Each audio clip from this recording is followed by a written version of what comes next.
One of King's earliest boosters was the wife of a man with an unrivaled reputation for shrewd investments, Warren E. Buffett, chairman of Berkshire Hathaway.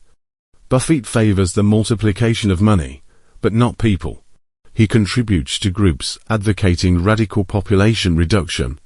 His Warren Buffett Foundation lists hundreds of thousands of dollars in grants to negative population growth, the Association for Voluntary Sterilization, Planned Parenthood, the Population Council and Population Institute, the Sex Information and Education Council, and Federal American Immigration Reform. Negative population growth members, according to the group's literature, believe that a drastic reduction in total population size represents the only viable option, consistent with human survival. NPG wants the United States, and then every country, to enact programs to drop the US and world population to one-half its present levels within 90 to 100 years. Buffett contributes approximately 7% of NPG's total budget. Backing from Buffett's socialite wife, Susie, came early in the rise of Larry King. Susie Buffett was a volunteer at the credit union in its early days. According to the Lincoln Journal-Star of March 19, 1989, King liked to tell the story of a woman coming to the credit union to see him and being told to return at 7 o'clock the next morning because he was so busy. The woman was Susie Buffett, wife of billionaire Warren Buffett, and she did come back to offer her help at the credit union. 4 years. It has been part of Larry King law in Omaha that the Buffetts hosted a 10th wedding anniversary party for him and Alice. Larry King returned favors by hosting a fundraiser for Buffett's son Howard. When Howard ran for Douglas County Commissioner, Warren Buffett may have done some more private socializing with Larry King. If a former Omaha City employee is correct in his report that when Larry King was crowned queen at the Max Gay Bar, Warren Buffett was his escort. This is what his cousin Barbara Webb told me, said the source. She said the people, they were mad because Larry brought his son and his wife there. Bonacci has often said that he wants the full story of his abuse to be public. Somebody has to tell the story. He wrote in the introduction to this document, and it might as well be me. Gruesome as it is, Bonacci's report to me harks back to the early cries for help.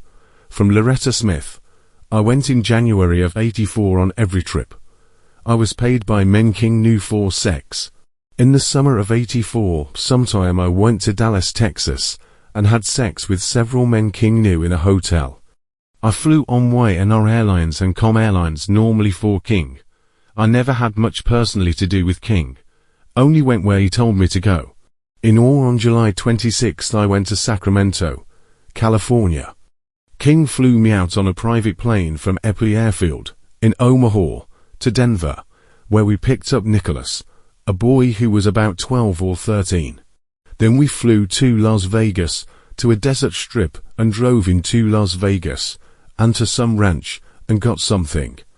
Then flew on to Sacramento. We were picked up by a white limo, and taken to a hotel. I don't remember the name of it. We, meaning Nicholas and I, were driven to an area that had big trees. It took about an hour to get there. There was a cage with a boy in it, who was not wearing anything. Nicholas and I were given these Tarzan things to put around us and stuff. They told me to fuck the boy and stuff. At first I said no, and they held a gun to my balls and said do it or else lose them or something like that. I began doing it to the boy and stuff, and Nicholas had anal sex and stuff with him. We were told to fuck him and stuff and beat on him. I didn't try to hurt him. We were told to put our dicks in his mouth and stuff, and sit on the boy's penis and stuff, and they filmed it. We did this stuff to the boy for about 30 minutes or an hour when a man came in and kicked us and stuff in the balls and picked us up and threw us. He grabbed the boy and started fucking him and stuff. The man was about 10 inches long and the boy screamed and stuff, and the man was forcing his dick into the boy all the way. The boy was bleeding from his rectum, and the men tossed him and me and stuff, and put the boy right next to me, and grabbed a gun, and blew the boy's head off. The boy's blood was all over me, and I started yelling and crying. The men grabbed Nicholas and I and forced us to lie down. They put the boy on top of Nicholas, who was crying, and they were putting Nicholas' hands on the boy's ass. They put the boy on top of me and did the same thing. They then forced me to fuck the dead boy up his ass, and also Nicholas. They put a gun to our heads to make us do it. His blood was all over us. They made us kiss the boy's lips and to eat him out. Then they made me do something I don't want to even write, so I won't. After that the men grabbed Nicholas and drug him off screaming. They put me up against a tree and put a gun to my head, but fired into the air. I heard another shot from somewhere. I then saw the man who killed the boy drag him like a toy. Everything, including when the men put the boy in a trunk, was filmed. They took me with them, and we went up in a plane. I saw the bag the boy was in. We went over a very thick brush area, with a clearing in it. Over the clearing they dropped the boy. One said the men with the hoods would take care of the body for them. I didn't see Nicholas until that night at the hotel. He and I hugged and held each other for a long while. About 2 hours later, the men or Larry King came in and told us to go take a shower, since we had only been hosed off at some guy's house. We took a shower together, and then were told to put on the Tarzan things. After we were cleaned up and dressed in these things, we were told to put on shorts, socks and a shirt and shoes and driven to a house where the men were at with some others. They had the film and they played it. As the men watched, they passed Nicholas and I around as if we were toys and sexually abused us.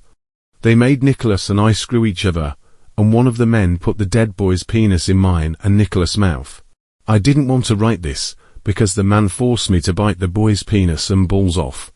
It was gross, and I saw the film where it happened and started freaking out, remembering what they made us do afterwards to the boy.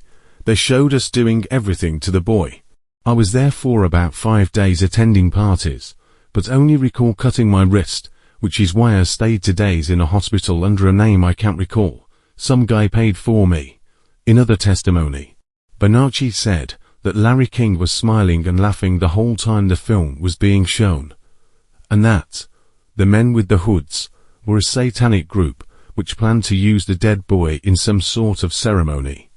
He also named the director of the Snuff film, whom they had picked up in Las Vegas, as Hunter Thompson. In one instance detailed in the Franklin cover-up, Paul was taken by Larry King and others to a wooded area in California identified after publications of the Bohemian Grove. There Paul and another boy were forced to do sex acts with and to consume parts of a child whom they had watched being murdered by the cultists. The body was to be disposed of by the men with the hoods. A snuff pornography film was made of these events. It was directed by a man the party had picked up in Las Vegas, whom Paul identified as Hunter Thompson, the same name as a well-known sleaze culture figure. Paul has told investigators that the ring which plunged him into Satanism was centered at Offutt, U.S. Air Force Base near Omaha. That he was taken to Offutt to be sexually victimized by a babysitter's boyfriend when he was about 3 years old, around 1970.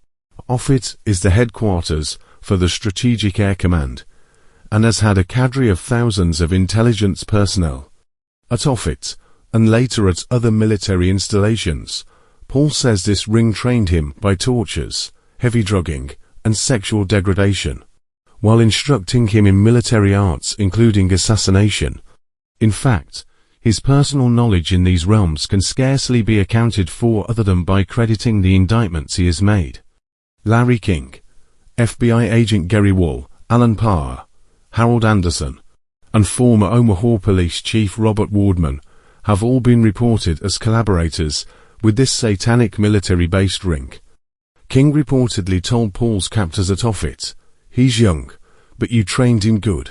A member of Nebraska's Concerned Parents group reported hearing from two North Omaha witnesses that King used to send limousines down to Offutt Air Base to pick up CIA agents for parties. Larry King reported his own adoring relationship to the late CIA director William Casey in a September 7, 1988, interview in the 𝗖𝗆𝗶𝗶𝗶𝗴𝗏 publication Metropolitan. Psychiatrists who have treated a growing number of MPD cases, victims of satanic ritual abuse, report an alarming pattern of findings in many of their child patients. There is a structure to the personalities, conforming to what is evidently a deliberate breaking and reshaping of the mind. This phenomenon was identified to Paul Bonacci by his tormentors, and to other victims and witnesses, as the Monarch Project. At Offutt Air Base, Paul was told that what he and other children were being subjected to was in aid of national security. The use of mind-altering drugs, sensory deprivation, and other brainwashing techniques on U.S. citizens as subjects was the admitted practice of the CIA. Certain military arms and private institutions joined in the MKUltra, Artichoke, and Bluebird projects, beginning in the early 1950s. A national security pretext often cited was the need to keep up with the Soviets in the race to develop a workable Manchurian candidate human robot. With the Monarch, or whatever official title may be attached to it, project, the idea is extended to the production of a horde of children in whom the soul is crushed, who would spy, kill, and commit suicide. The material presented here, on this subject, must be understood to be only a bare introduction to a complex story with immense political and strategic ramifications. It is a beginning. Professionals probing the child victims of Monarch say there are clearly two responsible elements at work: the government military, and cooperating satanic, or more exactly pagan cults. These are multi-generation groups, where parents donate their own children, who are proudly called bloodline, or simply blood cultists, to be smashed with drugs and electric shock, and shaped. Other children are kidnapped and sold into this hell, or are brought in gradually through daycare situations. Paul Bonacci and other child victims have given evidence in great depth on the central role of Lieutenant Colonel Michael Aquino. This depravity, Aquino, alleged to have recently retired from an active military role, was long the leader of an army psychological warfare section, which drew on his expertise and personal practices in brainwashing, Satanism, Nazism, homosexual pedophilia, and murder. A former director of the CIA was asked directly, "What about Monarch?" He replied angrily and ambiguously, "We stopped that between the late 1960s and the early 1970s. If a statement of fact, this would presumably relate to official participation of the CIA." The mysterious backstory of Paul Bonacci. The police could give several reasons for ignoring Bonacci. The short version is that some people thought he was insane, or lying, or both. The long version is worth explaining, despite its strange and horrifying complexity, because both Bonacci and Noreen Gorsh are convinced it is relevant to Johnny's case. In 1991, the same year he met Noreen at the prison, Bonacci filed a federal lawsuit against more than a dozen defendants, including a former top official from the Franklin Community Credit Union, Lawrence E. King, who had political connections that reached all the way to the White House. Bonacci accused King of vicious sexual abuse, among other atrocities. By then, King was on his way to prison for embezzlement, and he did not respond to the lawsuit, though he was quoted in a 1990 Washington Post story calling sex abuse allegations against him garbage. In 1999, a federal judge entered a default judgment in Bonacci's favor, awarding him $1 million. I tried to reach King by phone and letter for this story, but did not receive a response. Although Senior District Judge Warren K. Erbam had previously called some of Bonacci's testimony bizarre, he wrote a memorandum of decision in Bonacci's favor. Between December 1980 and 1988, the complaint alleges, the defendant King continually subjected the plaintiff to repeated sexual assaults, false imprisonments, infliction of extreme emotional distress, organized and directed satanic rituals, forced the plaintiff to scavenge for children to be a part of the defendant King's sexual abuse and pornography ring, forced the plaintiff to engage in numerous sexual contacts with the defendant king and others, and participate in deviant sexual games and masochistic orgies with other minor children.